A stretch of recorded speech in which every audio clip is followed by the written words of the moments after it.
بسم الله الرحمن الرحيم لم يكن الذين كفروا من أهل الكتاب والمشركين منفكين حتى تأتيهم البينة رسول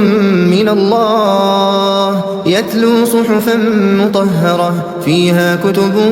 قيمة وما تفرق الذين أوتوا الكتاب إلا من بعد ما جاءتهم البينة وما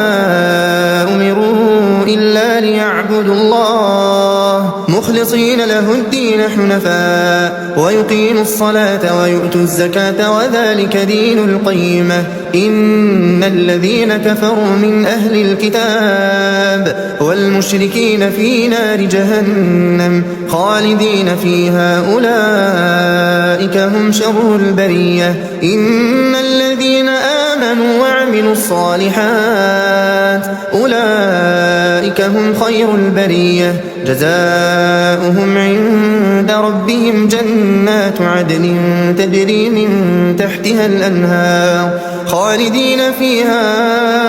أبدا رضي الله عنهم ورضوا عنه ذلك لمن خشي ربه